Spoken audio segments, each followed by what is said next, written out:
Rosemary de Dobson, or Rosemary de Dobson was an Australian poet who was also an illustrator, editor, and anthologist. She published 14 volumes of poetry, was published in almost every annual volume of Australian poetry, and has been translated into French and other languages. Dobson began writing poetry at the age of 7. Her first collection, In a Convex Mirror, appeared in 1944 and was followed by 13 more volumes. Her work demonstrates love of art, antiquity, and mythology, as well as her experience of motherhood. Houghton described her work as both consistent and varied. Consistency balanced with variety, reserve with passion, past with present, tradition with innovation, domesticity with culture, and above all, ancient myth with contemporary life. So today, we're looking at The Three Fates by Rosemary Dobson. First, we will start with the title of the poem and start unpacking from that. The Three Fates allude to the Moirai from Greek mythology. Moirai are also called apportioners.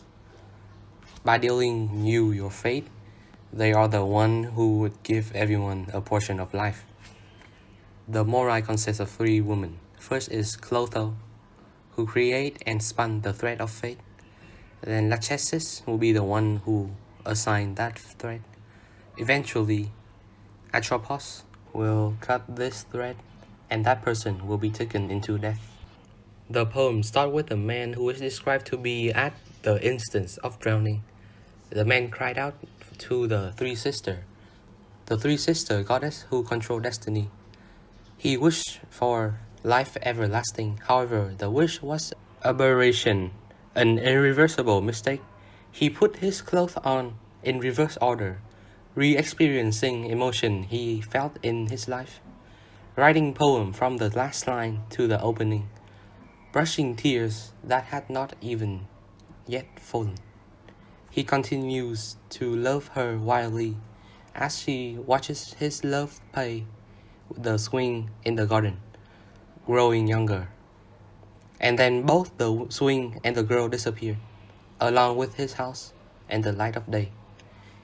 He encountered a short pause, and the event of his life started to unfold again, from the moment he was drowning. In the first stanza, at the moment of his death, he pleads with the 3 sisters. We were told that this was a mistake, something against the ordinary when he wished for eternal life. The word cry out here is used by the speaker because he is afraid of his own mortality.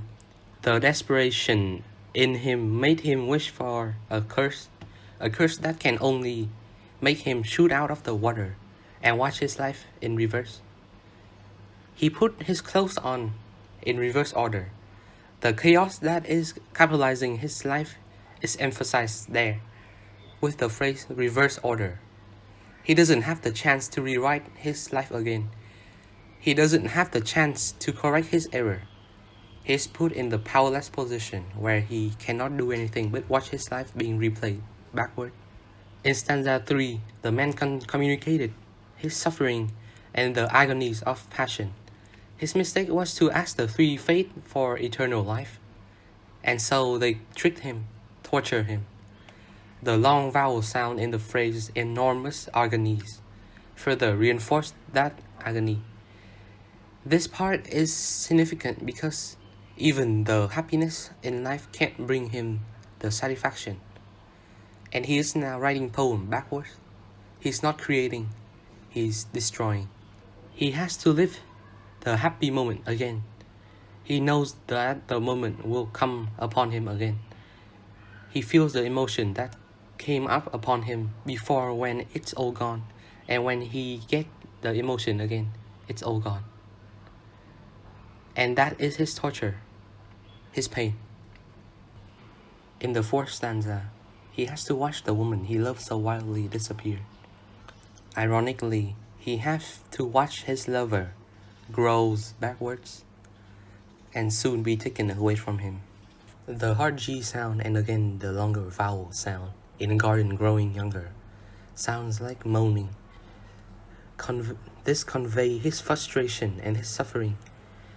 He might have realized that perhaps to die in that water, to drown and accept his fate, would have been a lot better than having to live out his misery over and over again in repeat. And that takes us to the last stanza, where his lover has disappeared, to when she wasn't born yet. Time mercilessly go by backward until everything he cherishes is taken away from him. The house, and then the swing, and finally the daylight is taken away. Until he regressed back into the womb. Only then he got a brief relief, a short pause until the loop cycle again.